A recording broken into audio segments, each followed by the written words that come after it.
Lanjutkan kembali perbincangan di Apa Kabar Indonesia Malam. Dari data yang disampaikan oleh Prof. Burhanuddin tadi sebelum jeda, ada yang membuat miris, yang membuat nggak happy kalau kata Prof. Burhanuddin. Kemudian Prof. Ibnu juga menambahkan bahwa wah ini betul-betul harusnya ironis sekali. Masa sih warga Jakarta masih ada yang seperti itu?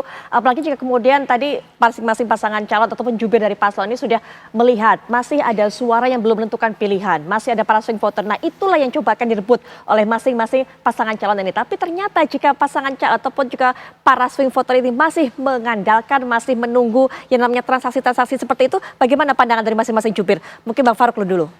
Ya tadi ya saya pas lagi off juga cerita ya, saya ini kan salah satu korban money politics juga ya. Dulu saya pernah nyalek dan lain-lain.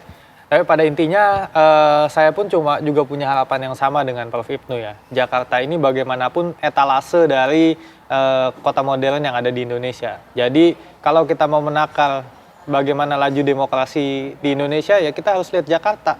Bagaimana nih kampanye-kampanye kita, ini kampanyenya apalah kampanye yang idealis, kampanye yang dialogis ya, berdialog dan lain-lain, kampanye yang fun, kampanye yang gembira, kampanye yang melakukan adu gagasan atau tidak, itu semua adalah contohnya di Jakarta. Dan komitmen dari pasangan Ridwan Kamil dan Pak Susono ya, kembali lagi adalah dari awal Pak Ridwan Kamil khususnya itu selalu menyampaikan kepada semua tim suksesnya untuk melakukan kampanye yang gembira kepada masyarakat. Karena bagi kami masyarakat ini udah punya banyak cukup beban atau punya banyak cukup masalah. Janganlah kita nambah lagi segregasi sosial, nambah lagi friksi-friksi sosial antara masyarakat dengan kampanye-kampanye yang negatif, kampanye-kampanye yang menjelek-jelekan, kampanye-kampanye yang memfitnah bahkan ya. Dan saya sih melihat sampai detik ini bahkan ya metode kampanyenya Pak Ridwan Kamil dan Pak Susono itu adalah kampanye-kampanye yang positif. Bahkan sampai hari ini pun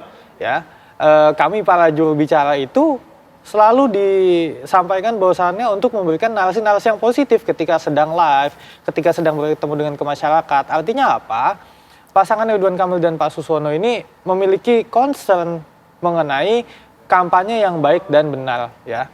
Dan itu harus diberikan contoh oleh paslon, diberikan contoh oleh juru bicaranya, dan diberikan contoh juga oleh para pendukungnya beliau seperti itu. Baik. Selanjutnya Bang Aris melihat data-data tadi yang disampaikan juga masih ada pemilih transaksional begitu.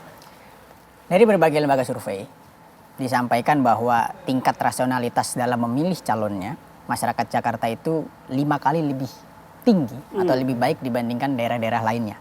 Jadi tidak mengherankan kami menyampaikan bahwa saat ini masyarakat Jakarta memilih setidaknya kalau dari lembaga survei potret ya hari ini elektabilitas Mas Pram dan Bang Dul ini leading di hampir semua lembaga survei ya kredibel. Karena apa? Saya pikir hasil survei misalnya tadi indikator terakhir pun kita unggul. Mau metode tatap muka, mau metode telepon kita masih unggul. Ini hal yang baik karena apa? Karena di awal kemunculan Mas Pram dan Bang Dul ini elektabilitasnya masih sekitar 20-an persen. Kang Emil itu 51%. Artinya masyarakat itu tidak melihat sosok. Karena berjalannya waktu, semakin mengenal masyarakat dengan Mas Pram dan Bang Dul, semakin paham program-programnya yang disampaikan itu program-program yang rasional, yang tidak muluk-muluk dan yang masuk akal. Ini masyarakat akhirnya memutuskan bahwa nanti saya cenderung akan memilih Mas Pram dan Bang Dul. Kalau dari hasil survei ini kan ada korelasi terkait rasionalitas dengan apa yang dijalankan oleh Mas Pram dan Bang Dul hari ini. Mas Pram dan Bang Dul misalnya melakukan berbagai macam sosialisasi terkait program yang dibutuhkan. Misalnya akan menyediakan 100% pipa air bersih untuk masyarakat. Karena sampai saat ini tidak lebih dari 50% masyarakat Jakarta yang tersambung pipa air bersih. Mensgratiskan sekolah, baik itu SD, SMP, SMA, baik swasta maupun negeri. Kemudian juga misalnya sarapan gratis untuk melengkapi program makan siang gratis untuk anak sekolah dari pemerintah pusat. Sehingga nanti orang tua di rumah pengeluarannya berkurang karena hanya menyediakan makan sore untuk anaknya. Seperti itu. Nah hal-hal seperti ini yang ingin disampaikan kepada Mas Pram dan Bang Dul kepada masyarakat. Tidak yang muluk-muluk, tidak yang bikin gym di pinggir jalan. Seperti itu sebelum naik angkutan umum. Tidak memindahkan balai kota ke Jakarta Utara yang memang faktanya lebih macet dan aksesnya lebih sulit. Hal-hal yang tidak diinginkan masyarakat Jakarta gitu. Sehingga masyarakat terbaca, oh Mas Pram dan Bang Dul yang lebih baik. Saya tadi sepakat dengan apa yang disampaikan Bung Farouk terkait dengan kampanye itu harus riang gembira. Faktanya Bung Farouk seperti ini. Tadi saya sampaikan. Saya juga heran ya, kenapa tim sukses Mas Kang Emil dan Pak Suswono itu saat ini gencar-gencarnya menempelkan stiker, ribuan stiker ya. Waktu itu ada yang ketangkep nih di Jakarta Barat dan sudah dilaporkan ke Bawaslu.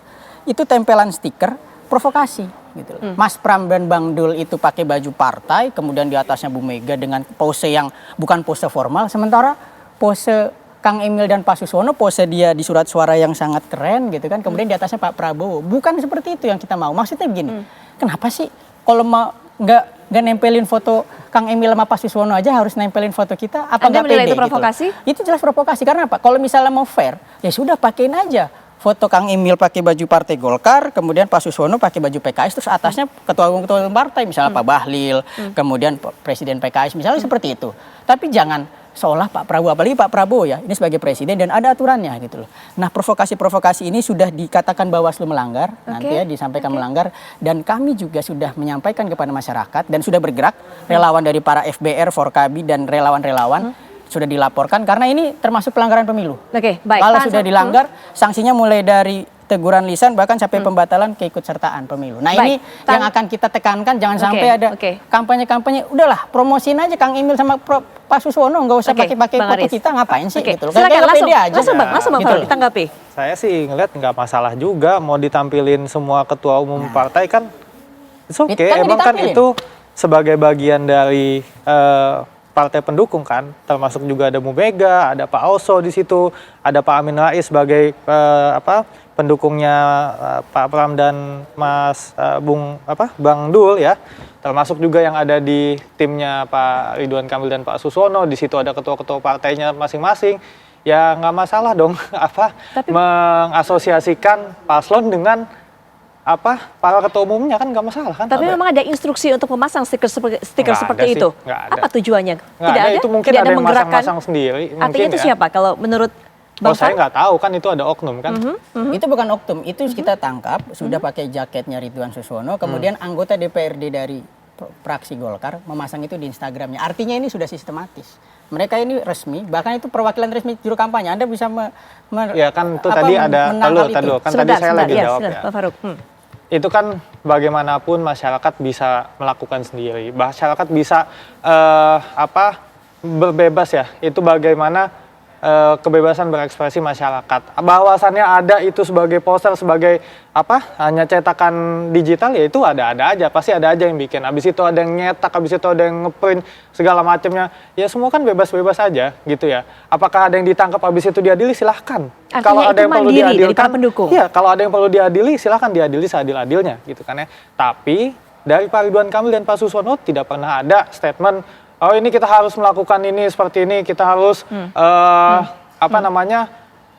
menempelkan stiker-stiker seperti itu tuh nggak pernah. Dan bagi kami lagi-lagi ya, apa masalahnya sih kita tuh paslon disambungkan, dikaitkan dengan para ketua umum kami yang hebat-hebat. Semua ketua umum partai kan hebat-hebat, nggak mungkin nggak jadi ketua umum partai kalau dia nggak hebat kan nggak mungkin. Baik Bang Faruk, apa masalahnya sih Bang Aris? Memang merugikan kalau dipasang stiker seperti itu. Nanti Bang Aris, kita akan break sejenak. Saya juga akan berikan waktu insya Allah cukup adil. Tapi nanti di segmen berikutnya Prof Hipnu juga mungkin bisa berikan pandangan hal-hal seperti yang terjadi di lapangan. Prof Burhanuddin juga, apakah hal seperti ini juga mempengaruhi, membawa dampak psikologis terhadap para pemilih ataupun juga nanti akan memberikan suara. Tapi nanti kita akan lanjutkan. Apakah Kabar Indonesia Malam akan segera kembali.